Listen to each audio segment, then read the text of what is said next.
प्रीती आणि आर्यन दोघंही एका नामांकित इंजिनिअरिंग कॉलेजमध्ये शिक्षण घेत होते. प्रीती एक शांत, अभ्यासू आणि स्वप्नाळू मुलगी होती. ती कायम तिच्या ग्रंथालयातील नोट्स, अभ्यासक्रम आणि प्रोजेक्टमध्ये व्यस्त असायची. आर्यन मात्र याच्या उलट होता. तो धाडसी, आत्मविश्वासू आणि थोडा मस्तीखोर होता.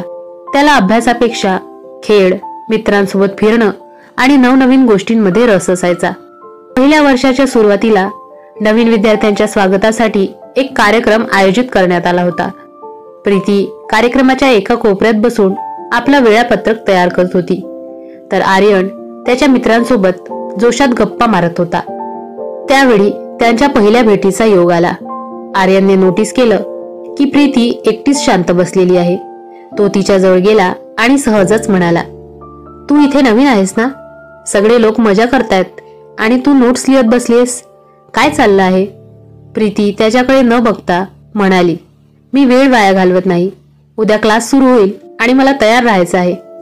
आर्यन हसत म्हणाला, "वाह, म्हणजे तू कॉलेजमध्ये मजा करायला नाही तर वेळापत्रक बनवायला आली आहेस." प्रीती कठोर स्वरात म्हणाली, "हो, काही अडचण आहे का?" आर्यन म्हणाला, "बिलकुल नाही, पण मी इतकंच म्हणतोय की कधी कधी मोकळेपणाने जगायला शिक.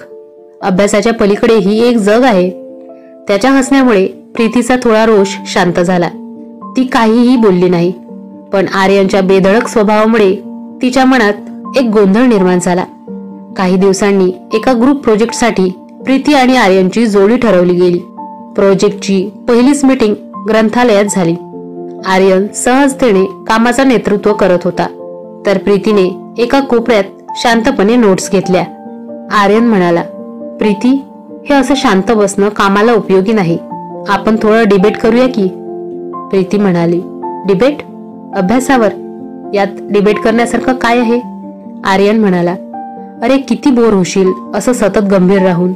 अभ्यास कर, पण मजा देखील कर. तुझ्या कल्पनाही ऐकायला आवडतील." प्रीती थोडं हसत म्हणाली, "ठीक आहे, पण आधी काम आटोपूया."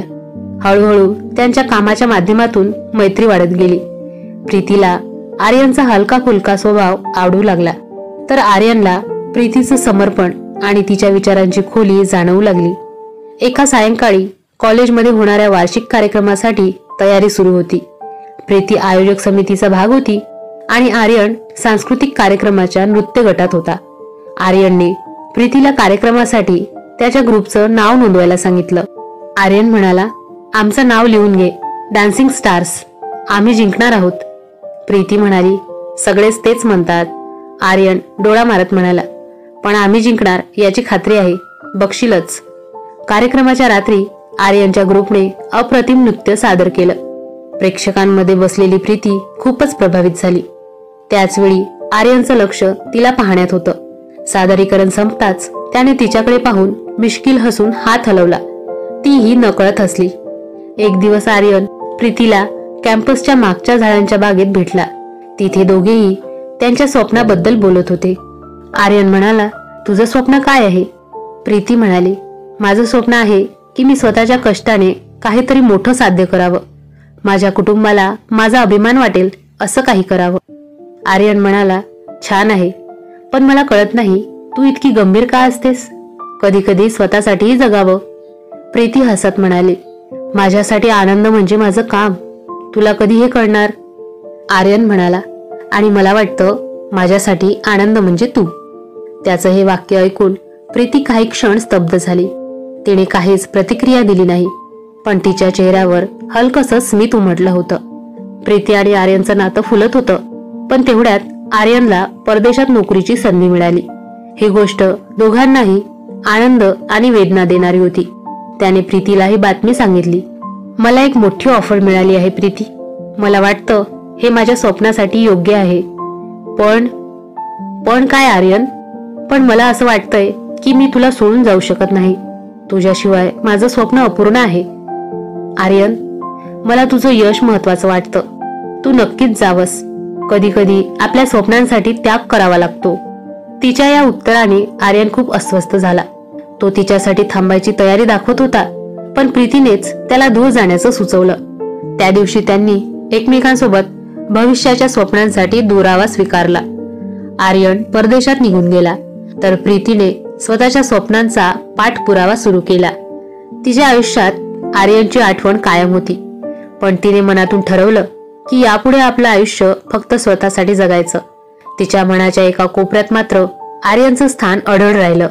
यामुळे त्यांच्या नात्याचा पहिला अध्याय संपला, पण नियतीने त्यांना पुन्हा भेटवायचं ठरवलं होतं. आर्यनच्या परदेशात जाण्याच्या काही वर्षानंतर प्रीतीने आपलं आयुष्य स्थिर करण्यासाठी खूप मेहनत घेतली. ती एका मोठ्या कंपनीत एक जबाबदार इंजिनियर बनली होती. मात्र तिच्या घरच्यांना वाटत होतं की आता तिच्या लग्नाचा विचार केला पाहिजे. एके दिवशी प्रीतीच्या आईवडिलांनी तिला गप्प बसवून बोलायला सुरुवात केली. तिची आई म्हणाली, प्रीती, तुला माहित आहे, तुझ्या लग्नाविषयी आम्हाला खूप काळजी वाटते. तू इतकी सुंदर आणि हुशार आहेस, पण अजूनही लग्नासाठी तयार नाहीस. प्रीती चेहऱ्यावर हलकीशी चिंता दाखवत म्हणाली, आई, माझं करिअर महत्वाचं आहे, मला अजून वेळ हवाय.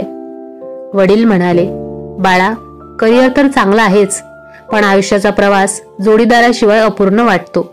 एक स्थळ आलंय, मुलगा खूप चांगला आहे, एकदा त्याला भेटून बघ. प्रीतीला नकळत आर्यनची आठवण झाली, पण ती काहीच बोलली नाही.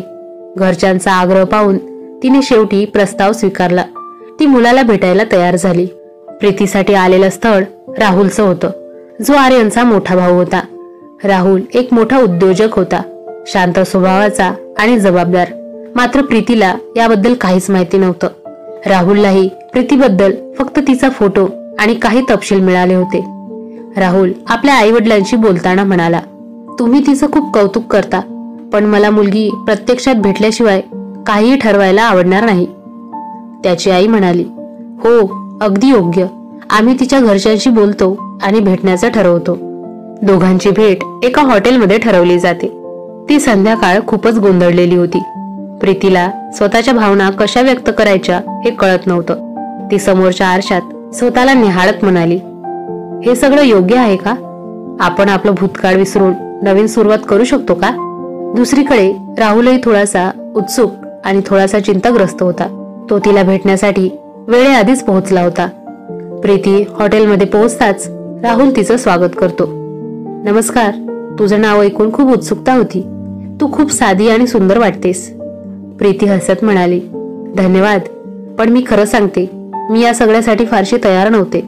राहुल म्हणाला, हे बरोबर आहे, सगळं काही एका भेटीत कळत नाही, पण थोडं थोडं बोलायला लागल्यावर आपण एकमेकांना समजू शकतो.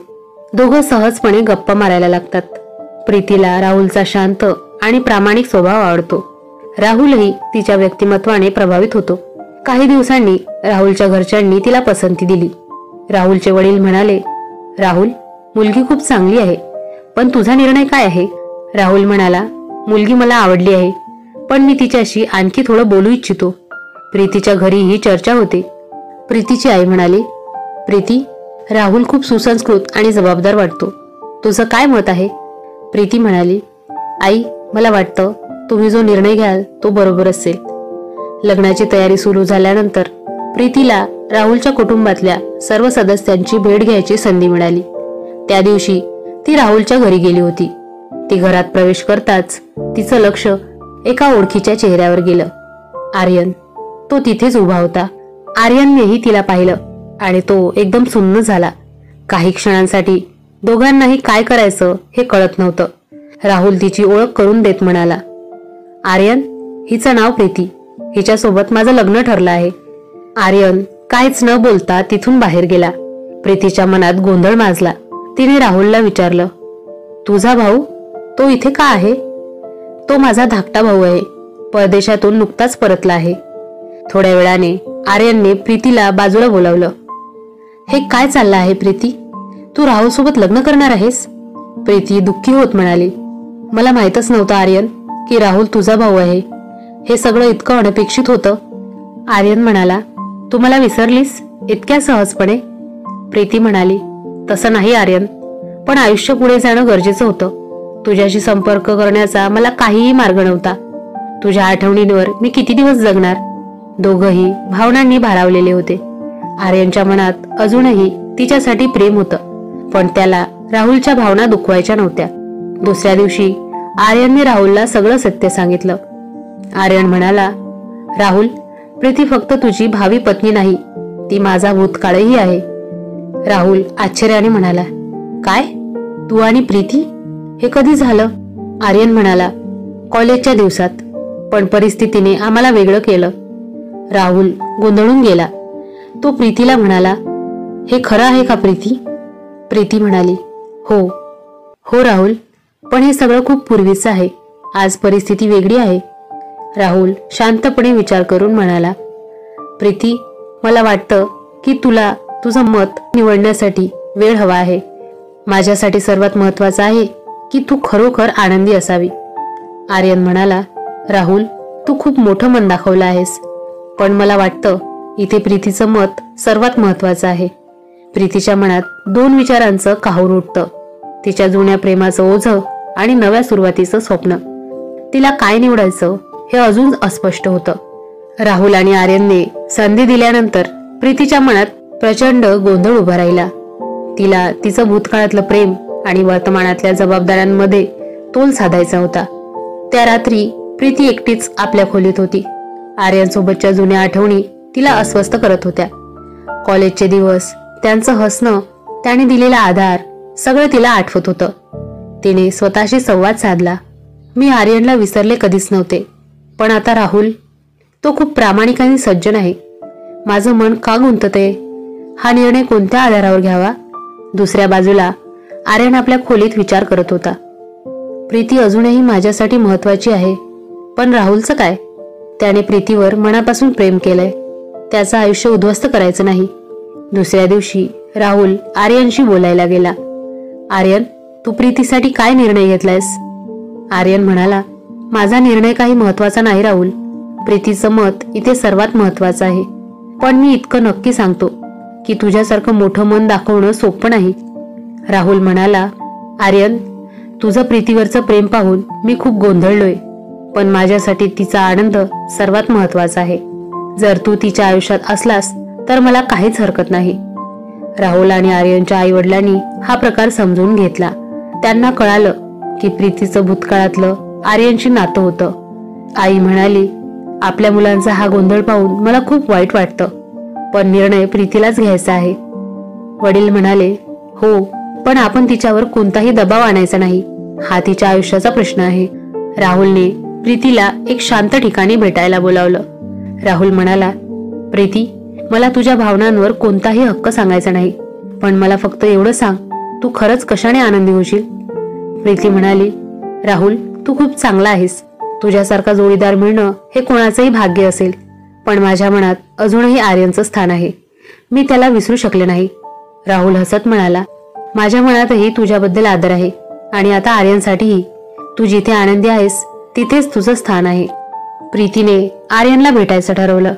प्रीती म्हणाली, आर्यन, मला माफ कर. मी तुझ्याशिवाय राहू शकले नाही, पण माझ्या निर्णयामुळे राहुल दुखावला जाणार याची भीती वाटते. आर्यन म्हणाला, प्रीती, मी तुला कधीच विसरू शकलो नाही, पण जर राहुलचा विचार केला तर तो खूप मोठा माणूस आहे. त्याने तुझ्यासाठी जो निर्णय घेतलाय त्याला आपण मान द्यायला हवा. प्रीती आणि आर्यनच्या नात्याला राहुलचा आशीर्वाद मिळतो. लग्नाचा निर्णय ठरतो, पण दोन्ही कुटुंबाच्या सहकार्याने. राहुलने लग्नाच्या तयारीत सक्रिय भाग घेतला. लग्नाच्या दिवशी राहुलने प्रीतीला एक पत्र दिलं. त्यात लिहिलं होतं, प्रीती, तुझ्या आयुष्यात आनंदी राहा. तुझा निर्णय मी मनापासून स्वीकारला आहे. मी नेहमीच तुझा मित्र राहील. प्रीतीने पत्र वाचून राहुलला मिठी मारली. राहुल, तुझ्या मोठ्या मनासाठी मी कायम आभारी राहील. आर्यन आणि प्रीतीचं लग्न पार पडलं. राहुलने त्याच्या आईवडिलांसाठी मोठा आधारस्तंभ बनून आपलं आयुष्य पुढे नेलं. त्याच्या मोठ्या मनाने या कथेचा शेवट आनंददायी आणि सुसंवादी झाला. प्रीतीने राहुलला न निवडता आर्यनला निवडलं. हे योग्य होतं का? तुम्हाला काय वाटतं हे कमेंटमध्ये नक्की कळवा. तुम्हाला हा व्हिडिओ आवडला असेल तर नक्की लाईक करा, आणि अशाच छान छान कथा ऐकण्यासाठी चॅनलला नक्की सबस्क्राईब करा. धन्यवाद.